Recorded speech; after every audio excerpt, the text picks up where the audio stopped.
नमस्कार दोस्तों, स्वागत करते हैं आप सभी का आपके अपने चैनल पर।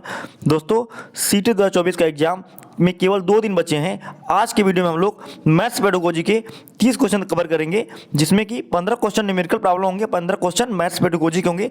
जैसा कि आप जानते ही हैं कि मैथ्स पेडागोजी में 15-15 क्वेश्चन का दोनों सेट आता है। तो आज की वीडियो में हम लोग जो 2 दिन बाद एग्जाम में पेपर आने वाला है, सेम ऐसा ही पेपर आपको देखने को मिलेगा एग्जाम में। तो वीडियो को लास्ट तक देखिएगा। पहली बार आए चैनल पर सब्सक्राइब करिएगा। वीडियो अच्छा लगे दोस्तों तो लाइक करिएगा। पहला क्वेश्चन शुरू करते हैं। रोहित ने अनुभव किया कि वर्ग एक समचतुर्भुज और एक आयत दोनों ही है। वह वैन हेले के मानस चिंतन के किस स्तर पर है? देखिए, आयत क्या होता है? जिसकी लंबाई और चौड़ाई आपस में दोनों क्या है? बराबर। लंबाई बराबर होती है, चौड़ाई बराबर होती है। 4 भुजाओं का समूह है। देखिए, उसी तरह समचतुर्भुज की चारों भुजाएं बराबर होती हैं, लेकिन याद रखिएगा, लेकिन जो डायगोनल होते हैं, विकर्ण होते हैं, ये अलग अलग होते हैं, लंबाई में अलग अलग होते हैं। ठीक है, समचतुर्भुज मतलब चारों भुजाएं इसकी बराबर होती हैं। तो दोनों में संबंध तो है, तो लेकिन पूछ रहा है कि वैन हेले के मानस चिंतन के अनुसार कौन से चरण पर है? देखिए, तो सही आंसर क्या होगा? ऑप्शन नंबर ए, स्तर 2 संबंध है। तो इसका मतलब कि आयत और समचतुर्भुज में क्या है? संबंध है। तो ऑप्शन नंबर ए इसमें करेक्ट हो जाएगा। नेक्स्ट क्वेश्चन देखिए, सेकंड वाला। बच्चों को भिन्न की संकल्पना पढ़ाने के लिए निम्नलिखित में से क्या अत्यंत उपयुक्त है? संख्या चार्ट, क्विजिनियर छड़े, गिन तारा या जियो बोर्ड? देखिए, भिन्न क्या होता है? अंश और हर के बीच में होता है। किसी भी चीज को बराबर हिस्सों में बांटना क्या है? भिन्न है। देखिए, तो इसमें जो क्विजिनियर छड़े होंगी, इससे क्या है? बच्चा किस चीज को क्या है? किसी पार्ट को नाप सकता है, उसके लेंथ को नाप कर उसके पार्ट को, भागों को भी अलग अलग कर सकता है। तो ऑप्शन नंबर बी, छड़ें इसमें काफी इंपॉर्टेंट रोल प्ले करेंगी। नेक्स्ट क्वेश्चन देखते हैं। सूत्र का प्रयोग किए बिना अध्यापक निम्नलिखित में से किन साधनों अथवा शिक्षण अधिगम सामग्री का प्रयोग यह दर्शाने के लिए कर सकता है कि विभिन्न आयामों वाले 2 आयतों का क्षेत्रफल क्या है? बराबर होगा। देखिए, आयत का क्षेत्रफल मान लें, पहला ए हो गया आयत, दूसरा आयत बी हो गया। तो अगर आपको दिखाना है कि दोनों आयतों का क्षेत्रफल समान होगा, लंबाई और चौड़ाई समान होगी, तो इसमें देखिए, ग्राफ पेपर और दूसरा टाइल्स दोनों क्या है? काफी ज्यादा इंपॉर्टेंट होगा। इनकी सहायता से हम ये सिद्ध कर सकते हैं कि 2 आयत का क्षेत्रफल क्या है? एक समान है। तो ऑप्शन नंबर बी इसमें करेक्ट हो जाएगा। ठीक है, इसमें साफ साफ लिखा हुआ सूत्र का प्रयोग किए बिना अध्यापक। तो सूत्र का प्रयोग नहीं करेंगे तो पैमाना लागू नहीं करेंगे, धागा से भी नहीं सिद्ध कर सकते हैं। ठीक है, तो ऑप्शन नंबर बी जो है बिल्कुल करेक्ट हो जाएगा। 2 और 4 सही होगा इसमें। नेक्स्ट क्वेश्चन देखते हैं। निम्नलिखित में से किसे संरचनात्मक या रचनावादी गणितीय कक्षा कक्ष का लक्षण नहीं माना जा सकता है? देखिए, चौथा का देखेंगे, ऑप्शन नंबर सी, प्राथमिक स्तर पर आकलन के लिए विषय परक परीक्षा का उपयोग किया जाता है। देखिए, जो एग्जाम होता है, एग्जाम में आप रट कर भी क्या है? अच्छे स्कोर पा सकते हैं। तो इसको किसी भी तरह से रचनावादी क्रिएटिव गणितीय क्लास का लक्षण नहीं माना जा सकता है। ठीक है, तो ऑप्शन नंबर सी इसमें करेक्ट हो जाएगा। नेक्स्ट क्वेश्चन देखते हैं। निम्नलिखित कथनों में से किसमें संख्या 3 का प्रयोग क्रम सूचक भाव में हुआ है? संख्या 3 का प्रयोग क्रम सूचक भाव में। देखिए, पहला देखिए, कह रहा है प्रत्येक समूह में 3 टीम सदस्य हैं। दूसरा कह रहा है इस डिब्बे में 3 पेंसिलों के कई समूह। तीसरा कह रहा है मैं इस इमारत की तीसरी मंजिल पर रहता हूं। देखिए, 3 को क्रम सूचक, देखिए, इस इमारत की तीसरी मंजिल पर रहता हूं। कोई इमारत है तो उसमें बता रहा है तीसरी मंजिल पर। इसका मतलब क्या है? 3 को इसमें क्रम, पहला क्रम आ रहा है, दूसरा क्रम आ रहा है, उसके बाद ही तीसरी मंजिल आएगी। तो 3 को किस तरह यूज किया गया है? क्रम सूचक के रूप में, क्रमागत के रूप में यूज किया गया। ऑप्शन नंबर सी इसमें करेक्ट हो जाएगा। बाकी अगर ए, बी और डी की बात की जाए तो इसमें 3 वर्ड यूज हुआ है, लेकिन क्या है? एक समूह के रूप में यूज हुआ है, कलेक्टिव फॉर्म में यूज हुआ है। नेक्स्ट क्वेश्चन देखते हैं, 6वां नंबर। एक आयत की लंबाई यल है और इसकी चौड़ाई लंबाई की आधी है। देखिए, मान लेते हैं आयत की लंबाई यल है और तो चौड़ाई कितनी? L/2 हो जाएगी। ठीक है, तो इस आयत का परिमाप क्या होगा? तो देखिए, परिमाप क्या होता है? 2 प्लस गुणे लंबाई से चौड़ाई। तो लंबाई यल होगी और चौड़ाई कितनी है? L/2 है। तो इसको सॉल्व कर लेंगे तो आ जाएगा 3L/2। ठीक है, तो 2 से 2 कट जाएगा तो आंसर आएगा 3L, पहले आयत का। फिर कह रहा है कि इस आयत का परिमाप क्या होगा? तो होगा 3L होगा। ठीक है, इसको नोट कर लेते हैं। पहले आयत का परिमाप होगा 3L। यदि उसकी लंबाई 2 गुनी कर दी जाए और उसकी चौड़ाई को समान रखा जाए, तब क्या परिमाप निकल कर आएगा? आइए चेक कर लेते हैं। तो लंबाई को क्या 2L कर दीजिए और चौड़ाई सेम रखेंगे, मतलब L/2 रखेंगे। तो आज चेक कर लेते हैं कितना आएगा। 2L + L/2 सॉल्व कर लेंगे इसको तो आएगा 5l/2, 2 से 2 कट जाएगा, आंसर आएगा 5l। तो ऑप्शन नंबर डी करेक्ट हो जाएगा इसमें। नेक्स्ट क्वेश्चन देखिए, 12 और 16 का न्यूनतम सारोगुणज और गुणे 10 गुणे 15 का न्यूनतम सारोगुणज किसके बराबर होगा। देखिए न्यूनतम सारोगुणज का मतलब है लघुत्तम समापवर्त एलसीएम। तो 12 16 का एलसीएम निकाल लेंगे तो कितना आएगा, 48 आएगा। ठीक है, इसका आ जाएगा 48। और गुणे 10 गुणे 15 का जो एलसीएम निकल के आएगा 30 आएगा। तो आपको एलसीएम निकालना तो इजीली आता ही होगा, तो इसको गुणा कर देंगे, 3 × 8 = 24, 3 × 12 = 14, 1440 आंसर आएगा। ऑप्शन नंबर ए करेक्ट हो जाएगा। अगला क्वेश्चन देखिए, 35,362 में 5 के स्थानीय मान अंकित मान में क्या अंतर होगा। देखिए 5 किस स्थान पर है, 5 है हजार में के स्थान पर। ठीक है, इकाई, दहाई, सैकड़ा, हजार, तो इसका स्थानीय मान होगा 5000। लेकिन अंकित मान चाहे किसी भी स्थान पर है, अंकित मान जो है वो सेम संख्या ही होती है। तो 5 का अंकित मान क्या होगा, 5 ही होगा। अंतर पूछा है, घटा देंगे तो आंसर आएगा 4995। ऑप्शन नंबर सी करेक्ट हो जाएगा। अगला क्वेश्चन देखिए 9वां नंबर, इस संख्या में भाग देना है, किसमें भाग देना है 43 से। तो पूछ रहा है कि भागफल कितना आएगा। तो काफ़ी इजी क्वेश्चन है, तो अपने से भी कर सकते हैं आप लोग। भाग दे देंगे तो आंसर निकल कर आएगा क्वेश्चन नंबर 9 का बी आएगा 70,007। ऑप्शन नंबर 20 में करेक्ट हो जाएगा। नेक्स्ट क्वेश्चन देखते हैं 10वां नंबर, रोहित ने एक स्कूटर 49,553 में खरीदा, उसने 8,076 का नगद पेमेंट कर दिया तथा शेष रकम को 37 बराबर किस्तों में देने पर राजी हुआ। तो प्रत्येक किस्त की राशि कितनी होगी। तो काफ़ी इजी क्वेश्चन है। देखिए पहले तो 49,553 में से नगद वाला घटा दीजिए आप लोग, 8,076 को क्या माइनस कर दीजिए, तो क्या निकल कर आएगा, तो आएगा 41,477। ठीक है, ये माइनस कर देंगे। अब 41,477 को 37 बराबर भागों में बांट देंगे तो भाग दे देंगे तो आंसर आएगा 1121 रुपया। तो प्रत्येक किस्त होगी 1121 रुपये की। ठीक है, नेक्स्ट क्वेश्चन देखते हैं 11वां, लकड़ी के बक्से में 10,290 पुस्तकों का पैक करना है। यदि एक बक्से में 58 पुस्तक पैक हो सकती हैं और एक बक्से का मूल्य है 518 रुपया है, तो पुस्तक को पैक करने में कितना रुपया खर्च होगा पूरे बक्से में। देखिए तो सबसे पहले हमको पता करना पड़ेगा कितने बक्से हो रहे हैं पैक करने पर। तो आप भाग दे देंगे 10,290 में, एक बक्से का भाग दे देंगे जिसमें 58 पुस्तक आ रही हैं, तो भाग देंगे तो आएगा 105। मतलब टोटल जो होंगी 105 पुस्तकें, 105 बक्से होंगे, 105 क्या होंगे, बक्से होंगे। ठीक है, तो एक बक्से का मूल्य कितना है, 518 रुपया है। तो 105 बक्से का मूल्य के लिए इसे गुणा कर देंगे तो आंसर निकल कर आएगा 54,390। 54,390 आप गुणा करके चेक कर सकते हैं। ऑप्शन नंबर ए बिल्कुल करेक्ट हो जाएगा इसमें। ठीक है, आगे बढ़ते हैं। अगला क्वेश्चन देखिए, संख्या 100 के सभी गुणनखंडों का योगफल कितना होगा। देखिए गुणनखंड करके चेक कर लेते हैं। देखिए 100 का गुणनखंड क्या क्या होगा, इसका मतलब क्या, 100 जो है किन किन संख्याओं से पूरी तरह विभाजित हो सकता है। तो पहली देखिए 1 हो जाएगा, दूसरा 2 से कटेगा पूरी तरह, फिर 4 से कटेगा, फिर 5 से कटेगा, फिर 10 से कटेगा, फिर 10 के बाद 20 से कटेगा, उसके बाद 25 से कटेगा, फिर 50 से कटेगा, फिर 100 से खुद से कटेगा। तो ये सभी क्या है, इसके गुणनखंड हो गए। तो सबका योगफल क्या होगा, सबको क्या करेंगे, ऐड कर देंगे, मतलब जोड़ कर देंगे, तो टोटल आंसर आएगा 217। ऑप्शन नंबर ए इसमें बिल्कुल करेक्ट हो जाएगा। अब अगर डिजिट, इकाई वाला डिजिट भी जोड़ देंगे तो आपको 7 आ जाएगा। तो 7 कहीं नहीं दिया है, तो ऑप्शन नंबर ए बिल्कुल करेक्ट हो जाएगा।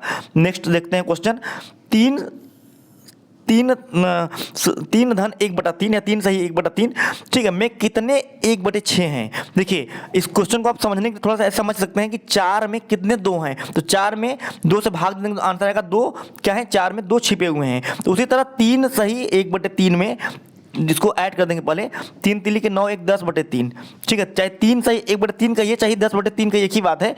तो 10/3 में भाग दे देंगे 1/6 का, तो 10/3 का ये यहाँ पर, और गुणा का जब करेंगे तो ये वाला जो है क्या है, उल्टा हो जाएगा, पलट जाएगा। तो 3 दूनी के 6 हो जाएगा, 10 दूनी के 20 हो जाएगा, अंश का गुणा अंश में। तो ऑप्शन नंबर डी जो है बिल्कुल करेक्ट हो जाएगा इसमें। अगला क्वेश्चन देखते हैं, क्वेश्चन नंबर 14, संख्या 49,532 का सन्निकट हजारों मान कौन सा होगा। देखिए 49,532, तो 49,500 से आगे जाएंगे तो आपको मिलेगा 50,000। ऑप्शन नंबर बी इसमें करेक्ट हो जाएगा 50,000। नेक्स्ट देखते हैं क्वेश्चन, एक दुकान में 239 खिलौने हैं, 70 और खिलौने लाए गए, तो 70 को ऐड करेंगे, ठीक है, उनमें से 152 बिक गए, ठीक है, बचे हुए खिलौनों की संख्या क्या थी? तो इसमें देखिए 239 में 70 जोड़ेंगे और 152 घटाएंगे तो आंसर निकल कर आएगा 115वां का 157। ऑप्शन नंबर सी बिल्कुल करेक्ट हो जाएगा। बहुत ही इजी क्वेश्चन है। 239 + 70 - 152 = 157। ठीक है, आगे बढ़ते हैं।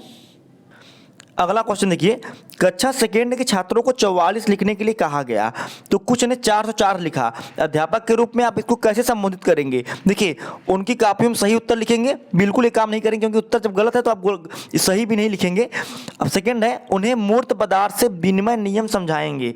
16वां कह रहा है, देखिए तो ये बिल्कुल करेक्ट बात है। उन्हें मूर्त पदार्थ से विनिमय नियम समझाएंगे, उनको स्थानीय मान की समझ भी आप डेवलप करने का प्रयास करेंगे।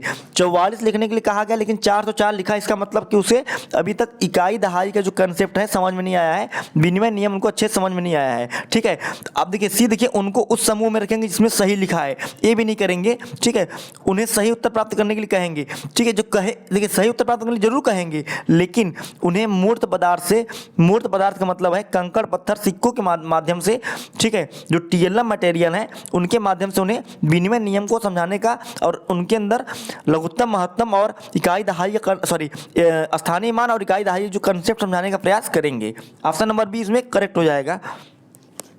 नेक्स्ट देखते हैं क्वेश्चन, गणित सीखने के संबंध में निम्नलिखित में से कौन सा कथन सत्य है? ठीक है, पहला दे रहा है गणित केवल कठोर अभ्यास से सीखा जा सकता है। ठीक है, ये दे रहा है तो ये गलत बात है। ठीक है, स्मार्ट स्टडी भी स्मार्ट तरीके से भी सीखा जा सकता है, इजी तरीके से भी। गणित सीखने के लिए एक कठिन विषय है, ये तो बिल्कुल गलत बात है। गणित के विषय में एक धारणा बन जाएगी बच्चे के अंदर तो और उसको डर लगेगा, तो इस तरह का चीज़ नहीं करेंगे बच्चों के साथ। और तीसरा है, आमतौर पर लड़कियां गणित में कमजोर होती हैं, तो ये तो है जेंडर बायस्ड चीज़, बिल्कुल ऐसी बात नहीं है। कोई भी चीज़ कठिन नहीं होता है। हाँ, परिवेशी ज्ञान और घर का परिवेश की वजह से आप उसके अंदर ये चीज़ भर देंगे तो निश्चित रूप से आगे चले कमजोर हो जाएगा। वो लड़की हो चाहे लड़का, अगर उसको निगेटिव थाट्स ला देंगे, जेंडर बायस्ड कर देंगे किसी चीज़ को कि तुम गृह विज्ञान के लिए बनी हो, ठीक है, तो इस तरह की चीज़ें कभी नहीं करेंगे। टीचर के रूप में तो कभी भी मान्य नहीं है। देखिए ऑप्शन नंबर डी, हर कोई गणित सीख सकता है, बिल्कुल बेहतरीन आंसर इसका है। हर कोई गणित सीखता है, इस तरह के गणित के सीखने के संबंध में यह कथन बिल्कुल जो है परफेक्ट हो जाएगा। हर कोई व्यक्ति गणित सीख सकता है। ठीक है, नेक्स्ट देखेंगे 18वां नंबर, कक्षा 4 के विद्यार्थियों को समझाने के लिए कि शेष हमेशा विभाजक से कम होता है, उचित उपागम है। देखिए पहले समझेंगे कि शेष क्या है। देखिए जब किसी संख्या में भाग दीजिए, जैसे कि 25 में आप भाग दीजिए 4 का, 4 छक्का 24, शेष क्या बचा? 1 बचा। विभाजक क्या है? विभाजक या भाजक एक ही चीज़ है। विभाजक है 4, शेष है 1। तो कह रहा है कि 4 के विद्यार्थियों को समझाने के लिए कि शेष जो है, शेषफल जो है हमेशा भाजक से कम होता है, जो कि सच बात है। तो उचित उपागम क्या अपनाएंगे आप? तो देखिए इसमें सबसे बेस्ट ऑप्शन जो होगा, वस्तुओं को विभाजक के गुणजों में समूहीकृत करना और प्रदर्शित करना कि वस्तुओं की संख्या जो समूह में नहीं है विभाजक से कम होगा। ऑप्शन नंबर डी इसमें बिल्कुल करेक्ट हो जाएगा। तो उसको इस तरह का एग्जाम्पल देकर भी आप अच्छे से समझा सकते हैं। ठीक है, 18 में। अगला क्वेश्चन देखते हैं, राष्ट्रीय पाठचर्या की रूपरेखा एनसीएफ 2005 में यह उल्लेख किया गया है कि गणित शिक्षण महत्वाकांक्षी, सुसंगत और महत्वपूर्ण होना चाहिए। इसको नोट कर लेंगे आप लोग, क्योंकि ये पूछता है कि एनसीएफ 2005 के अनुसार गणित किस तरह होना चाहिए। तो सुसंगत, महत्वाकांक्षी और महत्वपूर्ण होना चाहिए। यहाँ महत्वाकांक्षी से तात्पर्य किस की उपलब्धि से है? देखिए यहाँ जो महत्वाकांक्षी शब्द का प्रयोग किया गया एनसीएफ 2005 में, इसका जो तात्पर्य है यह है गणित के उच्च उद्देश्यों या लक्ष्यों की तरफ। ऑप्शन नंबर डी बिल्कुल करेक्ट हो जाएगा इसमें। ठीक है, अगला क्वेश्चन देखते हैं, योग और व्यवकलन पर आधारित शब्दों में दिए गए सवालों को हल करने की विद्यार्थियों की दक्षता का आकलन करने के लिए आकलन के शीर्षक हैं। क्या शीर्षक हो सकते हैं आकलन के? तो इसमें क्या आंसर हो सकता है? पहला वाला देखिए, सवाल का बोधन, निष्पादित की जाने वाली संक्रिया की पहचान, समस्या का गणितीय रूप में निरूपण, सवाल का समाधान और प्रस्तुतिकरण, ये इसका शीर्षक है। ऑप्शन नंबर ए बिल्कुल करेक्ट हो जाएगा इसमें। आगे बढ़ते हैं 21 की तरफ, हिंदू, अरबी, प्रणाली के लिए निम्नलिखित में से कौन सा विकल्प सही नहीं है? सही नहीं है, याद रखेंगे, पूछा है। देखिए, कह रहा है कि एक संख्या में अंक की स्थिति इसका मान बताती है, जिसे अंकित मान कहते हैं। ये बिल्कुल करेक्ट है, तो ये सही है, ठीक है। एक यह योगात्मक प्रकृति का है, तो हिंदू आर्य प्रणाली जो है योगात्मक प्रकृति की है। इसमें ऐड कर देंगे संख्याएं तो और नेक्स्ट संख्याएं मिलती जाएंगी। इसमें आधार 2 की प्रणाली का पालन किया जाता है, बिल्कुल गलत बात है, ठीक है। इसमें आधार 10 की क्या है, प्रणाली का प्रयोग किया जाता है। तो हिंदू आर्य प्रणाली में जो आधार होता है वो 10 होता है। ऑप्शन नंबर सी जो है इसमें सही नहीं है।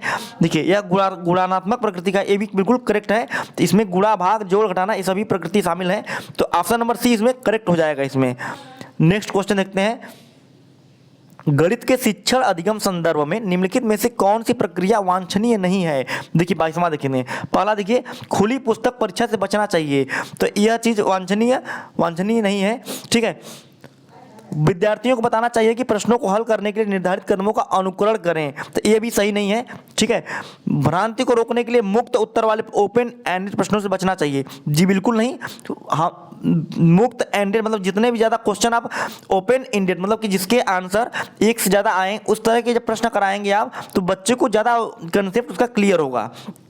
डी कह रहा है, संकल्पनाओं मतलब कॉन्सेप्ट्स की अंतर्दर्शी समझ को प्रोत्साहित करना चाहिए, जो कि बिल्कुल करेक्ट बात है। गणित के शिक्षण अधिगम संदर्भ में अगर बात की जाए, सिखाने के जो बच्चों को सिखा रहे हैं क्लास के अंदर, तो संकल्पना को की समझ को प्रोत्साहित करना चाहिए। ऑप्शन नंबर डी बिल्कुल करेक्ट है। अगर कॉन्सेप्ट क्लियर रहेगा तो हम अब उसको जो क्लास जो है इजी लगेगी, गणित से उसको रुचिकर लगेगा। नेक्स्ट क्वेश्चन देखते हैं, निम्नलिखित शाब्दिक समस्या किस प्रकार को पहचानिए? क्वेश्चन क्या है, मेरे पास 6 पेंसिल है, मनीष के पास मेरे से 2 अधिक है, तो मनीष के पास कितनी पेंसिल है? तो देखिए, इसमें देखिए तुलना भी कर रहा है, मनीष और हमारे और मनीष के बीच तुलना भी हो रही है, और तुलना करने के साथ साथ जब मनीष के पास 2 पेंसिल मुझसे ज़्यादा है, तो इसका मतलब कि मनीष के पास तुलना के साथ साथ 2 को ऐड करना पड़ेगा, तो 8 आंसर आएगा। तो इसमें तुलनात्मक जमा हो रहा है, ऑप्शन नंबर ए इसमें करेक्ट होगा, तुलनात्मक जमा। नेक्स्ट क्वेश्चन देखते हैं, गणित के शिक्षण अधिगम के विषय में निम्नलिखित में से कौन सा कथन सत्य नहीं है? याद रखेंगे, सत्य नहीं पूछा है।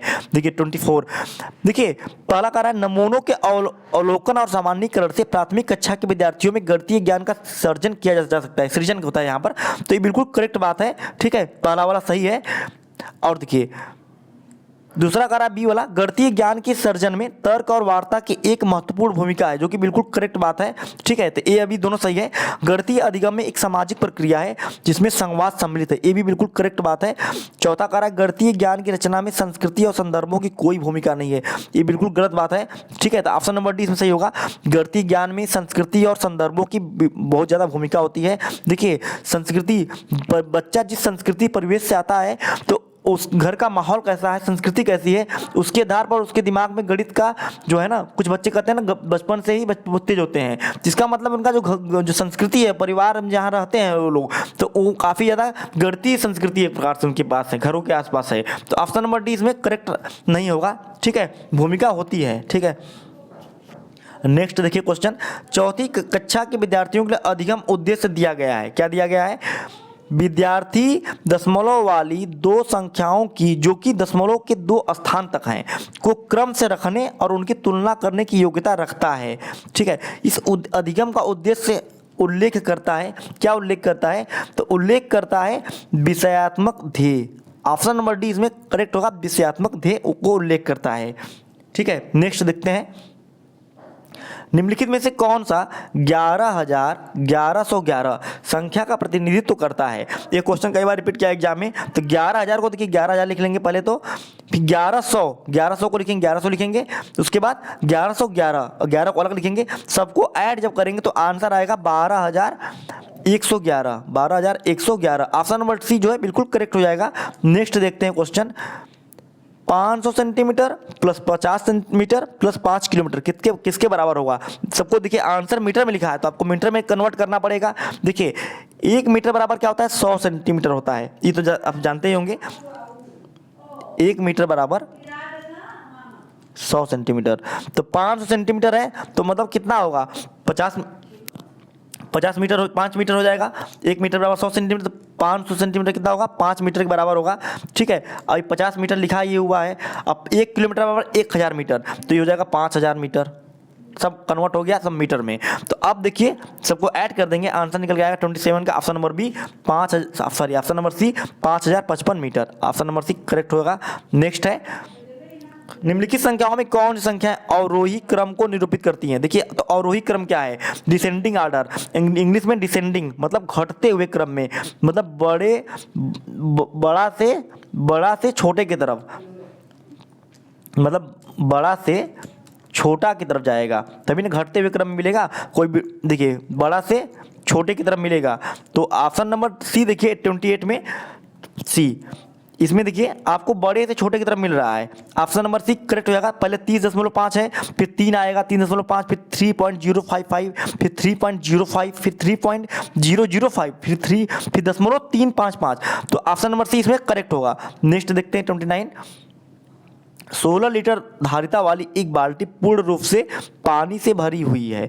बाल्टी के इस पानी को छोटे छोटे बर्तनों में भरा जाना है। बाल्टी में भरे समस्त पानी को एक मग द्वारा 50 बार पूर्णतया भरकर छोटे छोटे बर्तनों में स्थानांतरित किया जाता है। तो मग की धारिता या आयतन क्या होगा। देखिए क्वेश्चन बड़ा है लेकिन इसका जो आंसर है बहुत छोटा होगा। देखिए 16 लीटर पानी कहिए चाहे 16,000 ml कहिए, एक ही बात है, क्योंकि आंसर देखिए हमेशा ml में दिया हुआ है। यहाँ पर देखिए 1 लीटर बराबर क्या होता है, 1000 मिलीलीटर होता है। इसको नोट कर लेंगे, पैमाना है। तो 16,000 को भाग दे देंगे 50 में, तो आंसर निकल के आ जाएगा 320। तो इसका मतलब छोटा जो मग है उसकी धारिता आयतन है, मग की आयतन है 320 ml की।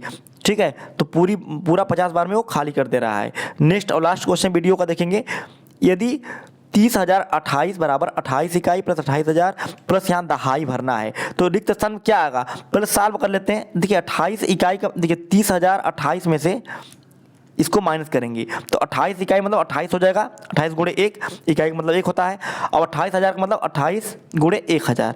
ठीक है, दोनों को ऐड करेंगे तो क्या आएगा, 28,028 आएगा। इसको आप माइनस कर लेंगे तो निकल कर कितना आएगा, 2000 आएगा। देखिए याद रखेंगे दहाई के लिखा हुआ है उसके पहले भरना है। देखिए तो एक क्या है, दहाई कम कर लेंगे तो दहाई माने 10 होता है, तो 200 अगर हम 2000 को 200 गुणे 10 लिखिए चाहे 2000 लिखिए एक ही बात है। अब 200 गुणे 10 को 200 गुणे 10 को दहाई भी लिख सकते हैं। ठीक है, तो 200 दहाई होगा। ऑप्शन नंबर ए बिल्कुल करेक्ट होगा, 200 दहाई। ठीक है दोस्तों, वीडियो कैसा लगा कमेंट में बताइएगा। वीडियो अच्छा लगे दोस्तों तो लाइक करिए, वीडियो को सब्सक्राइब करिए दोस्तों। मिलते हैं नेक्स्ट वीडियो के साथ, तब तक के लिए जय हिंद जय भारत।